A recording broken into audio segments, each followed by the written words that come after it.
चलिए, आज के दिन हम लोग स्टार्ट कर रहे हैं क्लास 10 केमिस्ट्री। और क्लास 10 केमिस्ट्री का नाम हमारा चैप्टर नंबर 2 चल रहा है। चैप्टर नंबर 2 का नाम है एसिड बेसिस एंड सॉल्ट्स। तो आज के दिन हम लोग डिस्कस करेंगे ब्रॉन्स्टेड-लॉरे थ्योरी ऑफ एसिड्स और बेसिस। इसी तरह इसके बाद हम लोग डिस्कस करेंगे Levi's theory of acid and bases. अच्छा, इससे पहले हम लोगों ने लास्ट क्लास के अंदर डिस्कस किया Arrhenius theory of acids and bases. और उससे पहले हम लोगों ने डिस्कस किया था कि पुराने ज़मानों में एसिड बेसिस और सॉल्ट्स को किस तरह से क्लासिफाई किया जाता था। तो अगर हम बेसिक से एक हल्का सा रिवीजन ले लेते हैं 2 मिनट का, तो हम लोगों ने ये पढ़ा था कि एसिड्स उन चीज़ों को कहा जाता था, उन सब्सटेंसेस को कहा जाता था जिनका टेस्ट खट्टा होता था, और बेसिस उन सब्सटेंसेस को कहा जाता था जिनका टेस्ट कड़वा होता था। और उसके बाद सॉल्ट्स ऐसे सब्सटेंसेस को कहा जाता था जिनका टेस्ट नमकीन होता था आज के हिसाब से। तो अगर हम बात करें जो ऑरेंजेस हैं या जो सिट्रिक एसिड है, या हम इसको बात करें दूध है, या इस तरह दही है, या इस तरह से जो लेमन है, या और भी ग्रेप्स वगैरह हैं, हम उसको एसिड्स के अंदर शुमार करते थे क्योंकि इनके टेस्ट खट्टे होते थे। और इस तरह सर्फ या क्लिनजिंग एजेंट्स या ऐसी जो चीज़ें होती थी हम उसको बेसिस में शुमार करते थे क्योंकि उसके अंदर क्या होता था, उसके अंदर बेस होता था, इसलिए हम उसको बोलते थे कि ये इनके टेस्ट कड़वे हैं, इस तरह से बोलते थे। लेकिन बहुत सारी चीज़ें ऐसी थी जिसको हम टेस्ट करके पता नहीं कर सकते थे। जैसे हम कार्बन डाइऑक्साइड गैस को कैसे टेस्ट करें, कार्बन डाइऑक्साइड का गैस का कोई टेस्ट नहीं है। इस तरह से नाइट्रोजन डाइऑक्साइड को कैसे टेस्ट करें, सल्फर डाइऑक्साइड को कैसे टेस्ट करें, सल्फ्यूरिक एसिड क्या पी के मर जाएं टेस्ट करने के बाद बताएं कि कैसा था और मर जाए, ऐसा तो पॉसिबल नहीं है ना। तो टेस्ट करके बताना ये एक सही तरीका नहीं था, लेकिन बहरहाल तरीका था। उसमें काफ़ी सारे एसिड्स और बेसिस को क्लासीफाई तो कर लिया जाता था, लेकिन डेफिनेशन नहीं थी कोई। अच्छा, उसके बाद क्या हुआ, Arrhenius theory of acids and basis I. उन्होंने कहा कि अगर हम एसिड्स को डिसॉल्व करते हैं वाटर के अंदर, तो अगर वो सब्सटेंसेस H+ आयन को लॉस करें, तो वो सब्सटेंसेस कहलाएंगे एसिड्स, ठीक है। और अगर वो सब्सटेंसेस लॉस करते हैं OH- आयन को, जब उनको डिसॉल्व किया जाए वाटर के अंदर, वो सब्सटेंसेस अगर लॉस करें OH- आयन को, तो उनको क्या कहा जाएगा, बेस। अभी सारी बातें हम पहले वाले लेक्चर के अंदर कर चुके हैं। और अब हम बात करें आज के दिन, अच्छा, Arrhenius theory of ionisation, Arrhenius theory of acids और बेसिस की कुछ लिमिटेशंस थी। जैसे कि वो कुछ चीज़ों का एक्सप्लेन नहीं कर पा रहा था, जैसे कि कार्बन डाइऑक्साइड गैस है, कार्बन डाइऑक्साइड गैस को वाटर के अंदर डिसॉल्व करना है, ये वाटर के अंदर पानी के अंदर डिसॉल्व हो जाती है, लेकिन ये H+ आयन लॉस नहीं करती क्योंकि है ही नहीं इसके अंदर। तो आर्हेनियस थ्योरी ऑफ एसिड्स और बेसिस के हिसाब से ये एसिड नहीं है, लेकिन ये एसिडिक बिहेवियर शो कर रही है।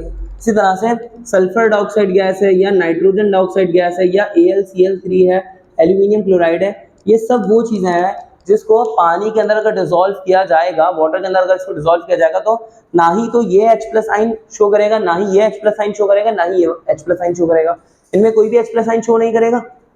इसके बावजूद ये सारे एसिडिक बिहेवियर रख रहे हैं।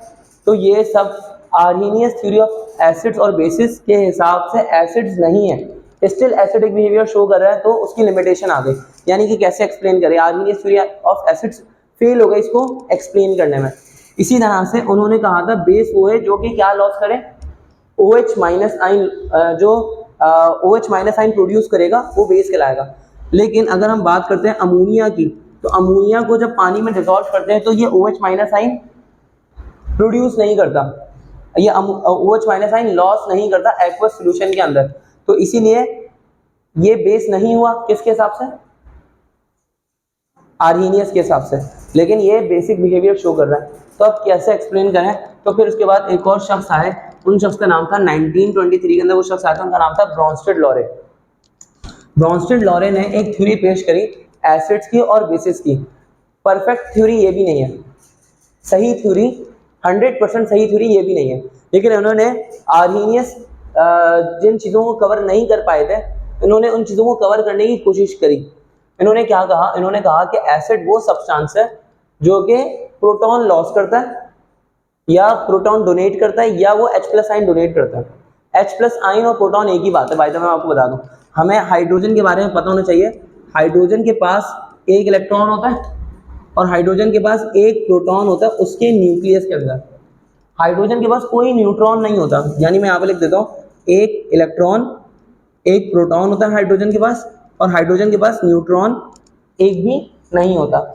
जब हाइड्रोजन क्या करते हैं, हाइड्रोजन अपना ये इलेक्ट्रॉन लॉस करते हैं, हाइड्रोजन जब अपना ये इलेक्ट्रॉन लॉस कर देगा तो हाइड्रोजन के ऊपर कौन सा चार्ज आ जाएगा, इलेक्ट्रॉन लॉस करने में कौन सा चार्ज आएगा? प्लस का चार्ज आएगा। तो हाइड्रोजन के ऊपर प्लस का चार्ज आता है। जब भी कोई सब्सटेंस इलेक्ट्रॉन को लॉस करता है तो उसके ऊपर प्लस का चार्ज आ जाता है, कैटाइन बन जाता है वो। तो जब हाइड्रोजन के ऊपर प्लस का चार्ज आ जाएगा, अब उसका मतलब उसके पास इलेक्ट्रॉन नहीं है, न्यूट्रॉन पहले भी नहीं था, तो अब उसके पास सिर्फ क्या रह जाएगा? एक प्रोटॉन। तो मैं ये कहूँ कि H+ आयन डोनेट करे या मैं कहूँ कि वो प्रोटॉन डोनेट करे, बोथ आर सेम थिंग्स। कहने का नजरिया सेम ही है। तो हम कह रहे हैं कि एसिड वो सब्सटेंस है जो कि क्या डोनेट करे? H+ आयन को डोनेट करे या प्रोटॉन को डोनेट करे। और बेस वो सब्सटेंस है, ब्रॉन्स्टेड बेस वो सब्सटेंस है जो कि इस प्रोटॉन को एक्सेप्ट कर ले या फिर H+ आयन को एक्सेप्ट कर ले, तो वो क्या कहलाएगा? ब्रॉन्स्टेड बेस कहलाएगा। अब मैं एग्जांपल के तौर पे आपको एक काम करता हूँ, समझाने की कोशिश करता हूँ। फॉर एग्जांपल मेरे पास है, लेट से मेरे पास है HCl, क्या चीज़ है? HCl है। और मेरे पास एक और चीज़ है NH3, ठीक है। अब आप समझने की कोशिश करना। देखो ये जो HCl है ना, इसका आपस में बॉन्ड टूट गया। जब इसका बॉन्ड टूट जाएगा तो क्लोरीन के ऊपर कौन सा चार्ज आएगा? नेगेटिव चार्ज आएगा। और हाइड्रोजन के ऊपर कौन सा चार्ज आएगा? पॉजिटिव चार्ज आएगा। अभी देखना, जरा समझने की कोशिश करना, ये जो हाइड्रोजन है इसके ऊपर पॉजिटिव चार्ज मौजूद है। इस हाइड्रोजन के पास अब कोई इलेक्ट्रॉन है? इस हाइड्रोजन के पास कोई भी इलेक्ट्रॉन नहीं है। हाइड्रोजन चाहता है कि उसके आखिरी शेल में 2 इलेक्ट्रॉन आ जाए। उसके आखिरी शेल में क्या आ जाए? 2 इलेक्ट्रॉन आ जाए, वो अपना डुप्लीट कंप्लीट कर ले। दोबारा मेरे साथ दोहराएगा कि हाइड्रोजन क्या चाहता है? हाइड्रोजन ये चाहता है कि उसके आखिरी शेल में कितने इलेक्ट्रॉन आ जाए? 2 इलेक्ट्रॉन आ जाए और वो अपना क्या कंप्लीट कर ले? अपना डुप्लीट कंप्लीट कर ले। एक्चुअल में बात ये थी, मैं आपको समझाने की कोशिश करता हूँ कि हाइड्रोजन की और क्लोरीन की ना अच्छे से दोस्ती थी। हाइड्रोजन की और क्लोरीन की बहुत अच्छी दोस्ती चलते आ रही थी। लेकिन फिर ये कुछ ऐसा हुआ कि ना हाइड्रोजन ने अपना एक इलेक्ट्रॉन क्लोरीन के साथ में शेयर किया हुआ था। मतलब ऐसे समझ लो कि हाइड्रोजन ने अपनी कोई चीज़ ना वो क्लोरीन के साथ में शेयर करी हुई थी। वो अच्छी चीज़ थी, बड़ी कोई महंगी चीज़ थी, क्लोरीन के साथ हाइड्रोजन ने वो शेयर की हुई थी। लेकिन क्लोरीन के दिल में एक मरतबा आ गया, कीना आ गया, या क्लोरीन को एक दिन गुस्सा आ गया और क्लोरीन के दिल में लालच आ गई या कुछ भी कह लो। तो उसने क्या किया, उसने क्लोरीन ताकतवर था तो क्लोरीन ने हाइड्रोजन को बोला निकल जाओ यहाँ से और भाग जाओ यहाँ से। और उसने हाइड्रोजन की चीज़ें भी छीन ली और हाइड्रोजन को निकाल दिया। अब जब हाइड्रोजन को निकाल दिया, क्लोरीन अकेला बच गया। क्लोरीन अकेला बचा हुआ है, क्लोरीन जो अकेला बचा हुआ है उसको यहाँ पर रख लेता है। उसके ऊपर नेगेटिव चार्ज है क्योंकि उसने अच्छा काम नहीं किया, उसने बुरा काम किया, तो उसके ऊपर नेगेटिव चार्ज है, सही है। लेकिन अब हाइड्रोजन बेचारा क्या करे, उसकी तो चीज़ें चली गई। तो अब हाइड्रोजन रोता रोता आया किसके पास? अमोनिया के पास आया। अब अमोनिया का आपको स्ट्रक्चर समझना पड़ेगा। देखो अमोनिया जो है ना, अमोनिया ये नाइट्रोजन के पास होते हैं 5 इलेक्ट्रॉन। नाइट्रोजन के पास कितने इलेक्ट्रॉन होते हैं? नाइट्रोजन के पास होते हैं 5 इलेक्ट्रॉन। और नाइट्रोजन ये चाहता है कि नाइट्रोजन के पास किसी तरह से 8 इलेक्ट्रॉन आ जाए। नाइट्रोजन के पास कितने इलेक्ट्रॉन है? अभी 5 इलेक्ट्रॉन है। नाइट्रोजन ये चाहता है कि उसके पास कितने इलेक्ट्रॉन आ जाए? 8 इलेक्ट्रॉन आ जाए। उसको कितने इलेक्ट्रॉन्स की कमी है? 3 इलेक्ट्रॉन्स की कमी है। तो नाइट्रोजन ने सोचा, उसने एक इलेक्ट्रॉन शेयर कर लिया एक हाइड्रोजन से। ये वाला हाइड्रोजन नहीं, ये वाला हाइड्रोजन नहीं, ये वाले, इसको हटा देता हूँ। ये अभी H+ आयन अभी कहीं पे रो रहा है, ये H+ आयन यहाँ पे रो रहा है। अभी इसको थोड़ी देर के लिए साइड पे किया हुआ, सही है। नाइट्रोजन ने अपना एक इलेक्ट्रॉन किससे शेयर कर लिया? हाइड्रोजन से। फिर इस नाइट्रोजन ने अपना एक और इलेक्ट्रॉन शेयर कर लिया किससे? हाइड्रोजन से। फिर नाइट्रोजन अपना एक और इलेक्ट्रॉन शेयर कर लिया एक और हाइड्रोजन से। लेकिन अब आप देखो, नाइट्रोजन ने एक वक्त में 3 हाइड्रोजन से शेयरिंग करी हुई है। लेकिन ये नाइट्रोजन है, ये नाइट्रोजन क्लोरीन की तरह दगाबाज नहीं है। इसने अपने हाइड्रोजन्स को निकाल के बाहर नहीं कर दिया, उनसे चीज़ें छीन के। इससे बोला शेयरिंग करते हैं। क्या करते हैं? शेयरिंग करते हैं। तुम्हारा भी काम बनेगा, मेरा भी काम बनेगा। अब देखो, अगर आप गौर करो तो ये जो हाइड्रोजन है, ये हाइड्रोजन एक इलेक्ट्रॉन तो उसके पास अपना है, एक इलेक्ट्रॉन इसने किसका शेयर किया? तो हाइड्रोजन के पास, इस वाले हाइड्रोजन के पास 2 इलेक्ट्रॉन पूरे चल रहे हैं और इस वाले हाइड्रोजन ने भी एक इलेक्ट्रॉन अपने उससे शेयर कर लिया, तो उसके पास भी 2 इलेक्ट्रॉन पूरे चल रहे हैं। इस हाइड्रोजन ने भी अपना एक इलेक्ट्रॉन इससे शेयर कर लिया, तो उसके पास भी 2 इलेक्ट्रॉन पूरे चल रहे हैं। यानी कि रावी चैन ही चैन लिख रहा है। ये जो हाइड्रोजन है ये सुकून के अंदर है, तीनों की तीनों हाइड्रोजन। लेकिन आप सोचो, नाइट्रोजन की बात करते हैं। नाइट्रोजन के पास कितने इलेक्ट्रॉन थे? 5। उसने 1, 2 और 3 इलेक्ट्रॉन हाइड्रोजन से शेयर कर लिया। नाइट्रोजन के पास शेयरिंग करने के बाद कितने इलेक्ट्रॉन आ गए? 8 इलेक्ट्रॉन आ गए। तो नाइट्रोजन भी सुकून से है कि नाइट्रोजन का भी ऑक्टेट कंप्लीट है, नाइट्रोजन को भी जो चाहिए था वो मिल गया, नाइट्रोजन को भी कोई टेंशन वाली बात नहीं है, बात समझ रहे हो। अब आते हैं जरा यहाँ पे H+ आइन की बात करते हैं। ये जो H+ आइन है ना, H+ आइन, ये H+ आइन, इसके पास कितने इलेक्ट्रॉन है, कितने इलेक्ट्रॉन है, एक भी इलेक्ट्रॉन नहीं है। इसको कितने चाहिए, इसको 2 इलेक्ट्रॉन चाहिए। ये आया नाइट्रोजन के पास आया, नाइट्रोजन को बोला यार देखो मेरे साथ ये हुआ, क्लोरीन ने मेरा इलेक्ट्रॉन भी छीन लिया और क्लोरीन ने के नाम है मेरे साथ ये किया और मुझे निकाल दिया और मैं अब क्या करूँगा, मुझे रोना शुरू कर दिया हाइड्रोजन ने, H+ आइन ने रोना शुरू कर दिया। तो नाइट्रोजन ने उसको बोला कि भाई तुम टेंशन नहीं लो, मैं हूँ तुम्हारे साथ, मैं एक काम करूँगा, मैं अपने 2 इलेक्ट्रॉन तुम्हें शेयर करूँगा। क्या करूँगा, शेयर करूँगा, हमेशा के लिए नहीं दूंगा, हमेशा के लिए नहीं दूंगा। अगर हमेशा के लिए दे दूंगा तो नाइट्रोजन के पास कितने रह जाएंगे, सोच के बताओ कितने रह जाएंगे, नाइट्रोजन 6 रह जाएंगे। तो नाइट्रोजन का गेम बिगड़ जाएगा ना, नाइट्रोजन को तो 8 चाहिए, उसका गेम बिगड़ जाएगा अगर वो अपने 2 इलेक्ट्रॉन हमेशा के लिए दे देगा। तो वो क्या करे, मैं हमेशा के लिए नहीं दूंगा बल्कि तुम मेरे साथ रहो और हम दोनों इन दोनों इलेक्ट्रॉन्स को क्या कर लेते हैं, शेयर कर लेते हैं। तो H+ आइन ने बोला ठीक है, ऐसे भी सही है। तो नाइट्रोजन ने क्या किया, 1 साइडेड शेयरिंग कर ली इसके साथ में, इस H+ आइन के साथ। अब देखो यहाँ पर 1 साइडेड शेयरिंग नहीं है, यहाँ पर बराबर बराबर की शेयरिंग है, जितना उसका हिस्सा जितना उतना ही इसका हिस्सा है। इधर भी बराबर बराबर की शेयरिंग है, इधर भी बराबर बराबर की शेयरिंग है, ये म्यूचुअल शेयरिंग है। जो म्यूचुअल शेयरिंग होती है ना वो कहलाती है कोवेलेंट बॉन्ड। लेकिन यहाँ पर कौन सी शेयरिंग है, हाँ ये कोऑर्डिनेट कोवेलेंट बॉन्ड है। ये कौन सी शेयरिंग है, 1 साइडेड शेयरिंग है, इसमें सारी शेयरिंग नाइट्रोजन की तरफ से।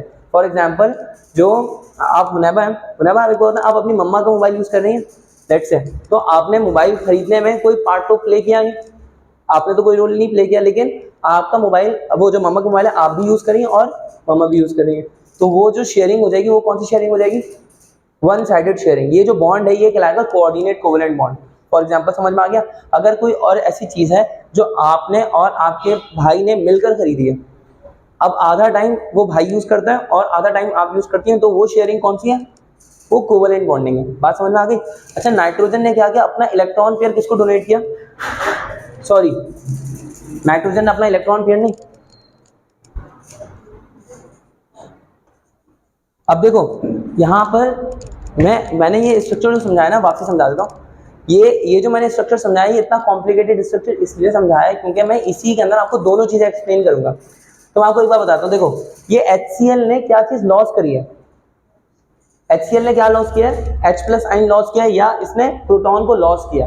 तो ये क्या कहलाएगा, ये HCl कहलाएगा ब्रोंस्टेड एसिड। ये क्या कहलाएगा, ब्रोंस्टेड एसिड, क्योंकि इसने क्या लॉस किया है, H+ आइन को लॉस किया। अब आप पढ़ना, डेफिनेशन पढ़ना कि एसिड एक ऐसा सब्सटेंस है, एसिड एक ऐसी चीज है जो कि क्या लॉस करती है, प्रोटॉन लॉस करती है, H+ आइन लॉस करता है। तो HCl इसके हिसाब से क्या हो गया, HCl हो गया ब्रोंस्टेड एसिड, ठीक है।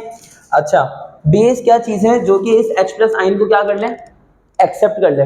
तो इस H+ आइन को किसने एक्सेप्ट किया, अमोनिया ने। तो ये जो अमोनिया है, ये मैं अगर अमोनिया की बात करूंगा, फॉर एग्जांपल ये जो अमोनिया है, ये अमोनिया क्या कहलाएगा, अमोनिया कहलाएगा ब्रोंस्टेड बेस। क्या कहलाएगा, ये ब्रोंस्टेड बेस, ठीक है। अच्छा, इस अमोनिया को पहले आर्हेनियस ने इंक्लूड नहीं किया था अपनी एसिड और बेस वाली थ्योरी में, लेकिन ब्रोंस्टेड लॉरे ने अपनी थ्योरी में अमोनिया को इंक्लूड कर लिया, ये इस तरह की दूसरी चीजों को इंक्लूड कर लिया।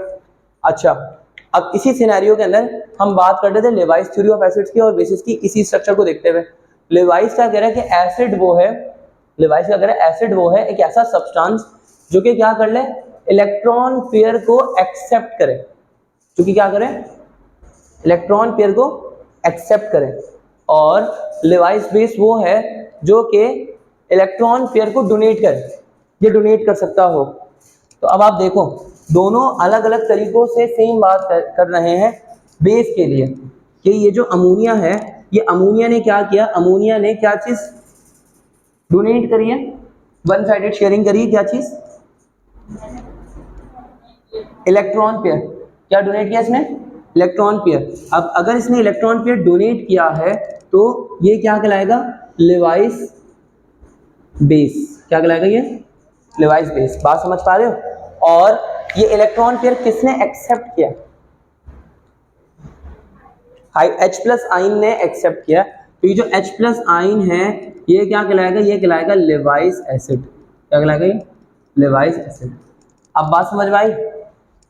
ब्रॉन्स्टेड के हिसाब से एसिड, ब्रॉन्स्टेड एसिड है HCl और लेवाइस के हिसाब से जो एसिड है वो है H प्लस आइन, क्योंकि लेवाइस क्या करे, लेवाइस बोले जो इलेक्ट्रॉन पेयर एक्सेप्ट करेगा वो कहलाएगा लेवाइस एसिड, जो इलेक्ट्रॉन पेयर डोनेट करेगा वो कहलाएगा लेवाइस बेस। इसी तरह से ब्रॉन्स्टेड क्या करे, ब्रॉन्स्टेड ये कह रहा है जो H प्लस आइन को लॉस करेगा वो कहलाएगा ब्रॉन्स्टेड एसिड, जो H प्लस आइन को गेन करेगा वो क्या कहलाएगा ब्रॉन्स्टेड बेस। बात समझ पा रहे हो? दोनों की डेफिनेशंस का फर्क समझ पा रहे हो? दोनों क्या कहना चाह रहे हैं? एक काम करते हैं, एक एग्जांपल और लेते हैं। यहाँ पर लेट्स हम एक एग्जांपल और लेते हैं। वो एग्जांपल हम ऐसे ले रहे हैं कि लेट्स से हमारे पास है H प्लस आइन है, फॉर एग्जांपल H प्लस आइन है। H प्लस आइन को क्या चाहिए? H प्लस आइन को 2 इलेक्ट्रॉन चाहिए। H प्लस आइन को 2 इलेक्ट्रॉन चाहिए। अब देखो H प्लस आइन को 2 इलेक्ट्रॉन चाहिए, लेकिन यहाँ पर लेट्स से सपोज कर लेते हैं यहाँ पर एक वाटर है, वाटर का मॉलिक्यूल है। अब ये वाटर का जो मॉलिक्यूल है इसमें ऑक्सीजन के पास 2 लोन पेयर हैं और यहाँ पर एक हाइड्रोजन इस साइड पर आ गया, यहाँ पर हाइड्रोजन एक इस साइड पर आ गया। कोई टेंशन तो नहीं है, वाटर का स्ट्रक्चर ऐसे ही होता है, वाटर का स्ट्रक्चर H2O ही होता है वाटर का फॉर्मूला। अब ये जो H प्लस आइन आया इस ऑक्सीजन के पास, तो उसने ऑक्सीजन को बोला भाई मुझे क्या चाहिए, 2 इलेक्ट्रॉन चाहिए मुझे। तो ऑक्सीजन ने बोला कोई टेंशन नहीं है, मैं दूंगा आपको। लेकिन ये ऑक्सीजन हमेशा हमेशा के लिए 2 इलेक्ट्रॉन उसको नहीं देगा, क्या करेगा? शेयरिंग करेगा। कैसी शेयरिंग करेगा? वन साइडेड शेयरिंग करेगा।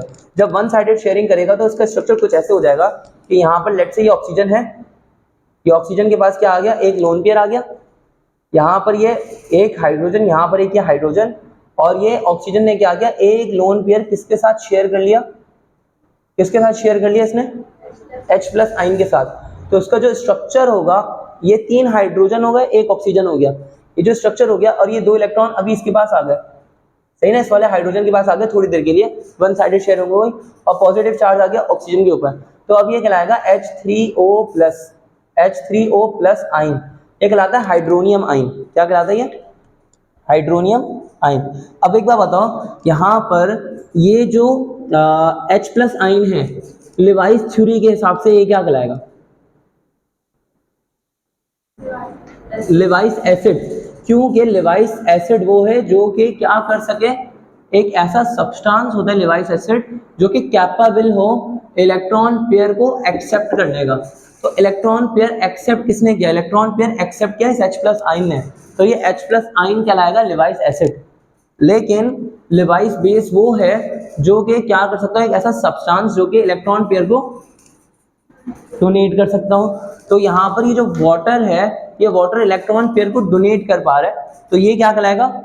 Levi's base. अब देखो यहाँ पर ये कहलाएगा लेवाइस बेस, जो वाटर है वो कहलाएगा लेवाइस बेस, और जो H है ये क्या कहलाएगा? Levi's acid. या और ज़्यादा आसान करूँ तो ये जो ऑक्सीजन है, ऑक्सीजन वाटर के अंदर जो ऑक्सीजन है वो कहलाएगा लेवाइस बेस, और जो H प्लस आइन है वो क्या कहलाएगा? Levi's acid. वो क्या कहलाएगा? Levi's acid. ये फर्क समझ में आया? अच्छा, इसी तरह से अगर मैं ये कहता हूँ कि ये जो H प्लस आइन है ये कहाँ से आया था? H प्लस आइन आया था लेट से ये आया था HNO3 से आया था। ये कहाँ से आया था? HNO3 से आया था ये H प्लस आइन, कि यहाँ से HNO3 टूटा तो H प्लस आइन अलग हो गया और NO3 माइनस आइन अलग हो गया, और ये जो H प्लस आइन है वो ये वाला H प्लस आइन है। तो अगर हम बात करें ब्रॉन्स्टेड थ्योरी के हिसाब से, ब्रॉन्स्टेड थ्योरी के हिसाब से ये जो HNO3 है, इस HNO3 ने क्या चीज़ लॉस करी है? H प्लस आइन लॉस किया, या इसने मैं ये कह सकता हूँ HNO3 ने प्रोटॉन को लॉस किया। तो ये जो HNO3 है ये कहलाएगा ब्रॉन्स्टेड एसिड। ये क्या कहलाएगा? Brønsted acid. HNO3 ने H प्लस आइन को लॉस किया तो ये क्या कहलाएगा? Brønsted acid. हालांकि लेवाइस एसिड क्या चीज़ है? लेवाइस एसिड H प्लस आइन है, लेकिन ब्रॉन्स्टेड एसिड कौन सा? ब्रॉन्स्टेड एसिड है HNO3। फर्क समझ में आ गया? क्लियर डिफरेंस समझ में आया? लेकिन दोनों के लिए बेस सेम है। दोनों क्या कह रहे हैं कि जो H प्लस आइन को गेन कर लेगा वो क्या कहलाएगा? बेस कहलाएगा। तो ये H प्लस आइन को गेन किसने किया है? H प्लस आइन को गेन किया है इस वाटर ने, सही है, या ऑक्सीजन ने इस H प्लस आइन के साथ वन साइडेड शेयरिंग करी है। तो वो कहेगा कि ये जो वाटर है, ये वाटर क्या है? ये वाटर है ब्रॉन्स्टेड बेस, क्योंकि इसने H प्लस आइन को गेन किया है। अब समझ में आई ये बातें या ऊपर से जा रही है? थोड़ा थोड़ा समझ में आया? एक एग्जाम्पल और दूं, एक एग्जाम्पल और लेट्स से हम यहाँ पर बुक वाली एग्जाम्पल ले लेते हैं। सपोज आखिरी एग्जाम्पल लेते हैं, आखिरी एग्जाम्पल। अब आपने मुझे देख के बताना है, यहाँ पर लिखा हुआ है CH3COOH। CH3COOH किस चीज़ का फॉर्मूला होता है? CH3COOH फॉर्मूला होता है एसिटिक एसिड का, सिरके का फॉर्मूला होता है, ठीक है। और लेट्स से यहाँ पर लिखा हुआ है वाटर H2O। यहाँ पर क्या लिखा हुआ है? वाटर H2O लिखा हुआ है। हमें पता है ऑक्सीजन के पास कितने लोन पेयर होते हैं? ऑक्सीजन के पास 2 लोन पेयर होते हैं इलेक्ट्रॉन के, ठीक है। अब देखो यहाँ पर हुआ कुछ ऐसा, ये एक काम करता हूँ, ये मैं बहुत गंदा कर दूंगा, लेकिन छोटा करके समझाने की कोशिश करता हूँ। देखो सपोज कर लेते हैं कुछ ऐसा हुआ कि ये जो एसिटिक एसिड है, एसिटिक एसिड के अंदर ये जो H+ आयन है, ये वाला H+ आयन, इस H+ आयन की किसी वजह से इस एसिटेट आयन से अनबन हो गई। क्या हो गई? एसिटेट आयन से अनबन हो गई। तो एसिटेट आयन ने ये जो CH3COO- है, इस एसिटेट आयन ने H+ आयन को बोला तुम यहाँ से दफा हो जाओ, यहाँ से दफा हो जाओ, यहाँ से नजर नहीं आना मुझे यहाँ से, तुम नजर दिखाने के मतलब मुझे मुंह दिखाने के काबिल नहीं, वगैरह जो भी कहा, आई डोंट नो क्या कहा, मुझे क्या पता, केमिकल्स की बात चल रही है। अब देखो यहाँ पर ये जो एसिटिक एसिड है, एसिटिक एसिड क्या लॉस कर रहा है?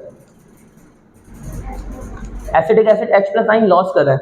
तो ये लॉस कर रहा है H+ आयन, या डोनेट कर रहा है H+ आयन, या प्रोटॉन डोनेट कर रहा है। डोनेट लॉस फिलहाल एक ही बात है ब्रॉन्स्टेड के हिसाब से। तो ये CH3COOH क्या कहलाएगा?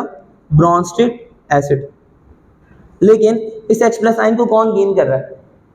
वाटर ने इस H+ आयन को क्या कर लिया?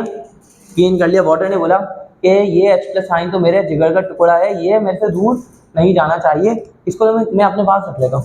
और कैसे वाटर ने इसको एक्सेप्ट किया कि H+ आयन को कितने इलेक्ट्रॉन चाहिए था? H+ आयन को 2 इलेक्ट्रॉन चाहिए थी। वाटर ने अपना एक लोन पेयर इलेक्ट्रॉन का, अपना जाती लोन पेयर इलेक्ट्रॉन का इस H+ आयन के साथ में शेयर किया। तो ये बन गया H3O+, जैसे वहां पे बना था, सही है। तो यहाँ पे बन गया H3O+, और साथ में क्या चीज बन गई? CH3COO-, ठीक है। अब ये बन गया।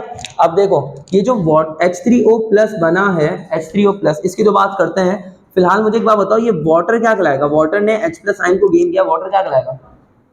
वाटर क्या कहलाएगा? ब्रॉन्स्टेड बेस, क्योंकि इसने H+ आयन को गेन किया है।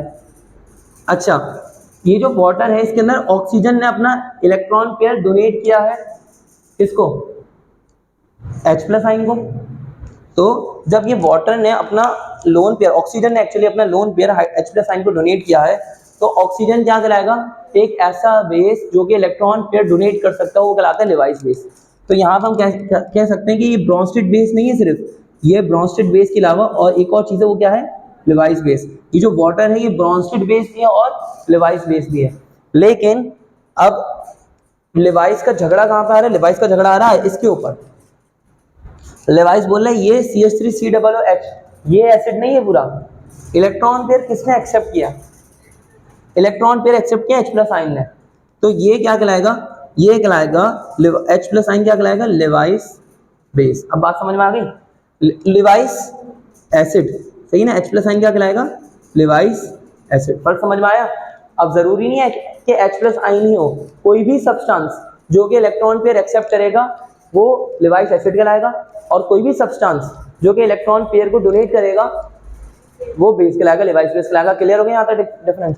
और ब्रॉन्स्टेड के हिसाब से कोई भी सब्सटेंस जो कि H+ आयन को डोनेट करेगा वो कहलाएगा ब्रॉन्स्टेड एसिड, और कोई भी सब्सटेंस जो कि H+ आयन को एक्सेप्ट करेगा वो क्या कहलाएगा? Brønsted base. बात समझ में आ गई? अब आते हैं जरा इनकी लिमिटेशंस की बात करते हैं। इनकी लिमिटेशंस क्या है? कोई भी थ्योरी अपने अंदर 100% परफेक्ट थ्योरी नहीं है।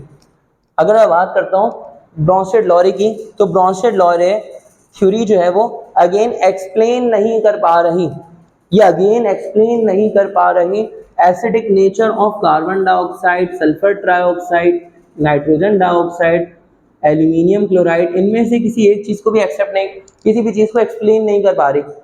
सही है? क्यों? क्योंकि ये क्या कह रही है, एसिड वो सब्सटेंस है जो कि H+ आयन को या प्रोटॉन को क्या करता है? डोनेट करता है। अगेन ना यहाँ पर H+ आयन है, ना यहाँ पे H+ आयन है, ना यहाँ पे H+ आयन है, ना यहाँ पे H+ आयन है, कहीं पर भी H+ आयन नहीं है। जब इनके पास H+ आयन ही नहीं है तो डोनेट कहाँ से करेंगे ये? उसके बावजूद ये कौन सी नेचर रखते हैं? एसिडिक बिहेवियर रखते हैं। जब ये एसिडिक बिहेवियर रखते हैं तो ब्रोंशेट लोरे से पूछो कि भाई इनके बारे में क्या कहना है आपका, तो ब्रोंशेट लोरे बोला है मजाक था भाई, मजाक मतलब देखो क्या बता, मतलब इतना ही पता था जितना बता दिया, ऐसे ही बोलता मुंह से गलती से निकल गया है। तो ब्रोंशेट लोरे भी इसको एक्सप्लेन नहीं कर पा रहे। अच्छा, ब्रोंशेट लोरे एक और चीज को एक्सप्लेन नहीं कर पा रहे जिसको आर्हीनियस ने एक्सप्लेन कर दिया था। ब्रोंशेट लोरे से पूछो बेस क्या है, तो ब्रोंशेट लोरे बेस बोल रहे हैं बेस वो है जो कि H+ आयन क्या करें, एक्सेप्ट करें। अब ये जो NaOH है ये तो H+ आयन को एक्सेप्ट करता ही नहीं है। NaOH किस चीज को एक्सेप्ट नहीं करता, बेस को एक्सेप्ट मतलब H+ आयन को एक्सेप्ट नहीं करता। सिमिलरली पोटेशियम हाइड्रोक्साइड है KOH है, या MgOH2 है, या लेट से कैल्शियम हाइड्रोक्साइड है CaOH2 है। इनमें से कोई एक सब्सटेंस भी ऐसा नहीं है, कोई एक चीज भी ऐसी नहीं है जो कि क्या एक्सेप्ट करती हो, प्रोटॉन को H+ आयन को एक्सेप्ट करती है। इनमें से कोई एक चीज भी ऐसी नहीं है। ब्रोंशेट लोरे से पूछो इनका क्या, तो ब्रोंशेट लोरे बोलेंगे पता नहीं हमें क्या पता। लेकिन इन सब चीजों को किसने एक्सप्लेन किया हुआ, इन चीजों को आर्हीनियस ने बोला OH आ गया, जब इसको पानी में डालोगे तो OH लॉस करेगा, तो ये बेस है। सही है, तो अब हम आर्हीनियस के भी मोहताज और हम ब्रोंशेट लोरे के भी मोहताज, और अब हम आज के दिन तक लेवाइस के भी मोहताज, क्योंकि लेवाइस ने काफी सारी चीजों को एक्सप्लेन कर दिया इलेक्ट्रॉन पेयर के हिसाब से, लेकिन इसकी भी कुछ लिमिटेशंस है। इसकी लिमिटेशंस क्या है, इसकी लिमिटेशंस ये है कि जब लेट से H+ आयन का यहाँ पर वाटर के साथ में बॉन्ड बन रहा है, तो ये कौन सा बॉन्ड बन रहा है, कोऑर्डिनेट कोवेलेंट बॉन्ड। अब जब कोऑर्डिनेट कोवेलेंट बॉन्ड बनेगा, कोऑर्डिनेट कोवेलेंट बॉन्ड बनेगा या जो कोवेलेंट बॉन्ड बनेगा, तो उस दौरान में इनके दरमियान में एनर्जी रिलीज होगी। तो इनसे पूछो कि भाई ये एनर्जी क्यों रिलीज हो रही है, ये एनर्जी का क्या चक्कर है, तो इनके पास उस चीज का जवाब नहीं है। चलो इसको मान लेते हैं, कोई मसला नहीं। ये जो मैं आपको स्ट्रक्चर बना के दिखा रहा हूँ ना आज के दिन, ये लेवाइस के टाइम पे ऐसे स्ट्रक्चर बहुत ज़्यादा एक्यूरेट नहीं थे। उनसे पूछो कि मॉलिक्यूल्स की शेप कैसी होगी, इसको क्लैरिफाई करो, वो भी एक्सप्लेन नहीं कर पाते। तो आज के दिन हमें बहुत अच्छे से पता है ये सब बातें हुई थी 19th सेंचुरी के अंदर। ये जो लेवाइस थ्योरी थी, लेवाइस थ्योरी भी एक टाइम आया कि इसकी भी लिमिटेशंस आ गई बहुत ज़्यादा, और ये जो ब्रोंशेट लोरे थी इसकी भी लिमिटेशंस आ गई कुछ टाइम के बाद। आर्हीनियस की भी लिमिटेशंस थी, यानी कि तीनों थ्योरीज की लिमिटेशंस चल रही थी। फिर एक चीज ऐसी आ गई मार्केट के अंदर, एक ऐसा बेहतरीन फिनोमिना आया कि जिसने इन सारी थ्योरीज को अगेन अपनी जगह पर रखा, लेकिन उसने एक ऐसा मेथड आ गया कि हम उस मेथड से परफेक्टली पता कर सकते थे कि कौन सा सब्सटेंस एसिड है, कौन सा सब्सटेंस बेस है, और कौन सा सब्सटेंस जो है वो न्यूट्रल है। वो एक ऐसा मेथड था पता करने का, एसिड और बेस और सॉल्ट के न्यूट्रल चीज़ों को पता करने का, और वो सब्सटेंस क्या था हम इसको अपनी अगली वीडियो के अंदर डिस्कस करने वाले थे। लेकिन अब यहाँ पर आपने नाम ले लिया है, ये कहलाता है pH, ये कहलाता है pH, POH और पावर ऑफ H+ आयन और पावर ऑफ OH- आयन। लेकिन अगेन हम इसको डिस्कस करेंगे अपनी नेक्स्ट वीडियो में, जो कि अभी हमारा नेक्स्ट लेक्चर होने वाला है। टाटा।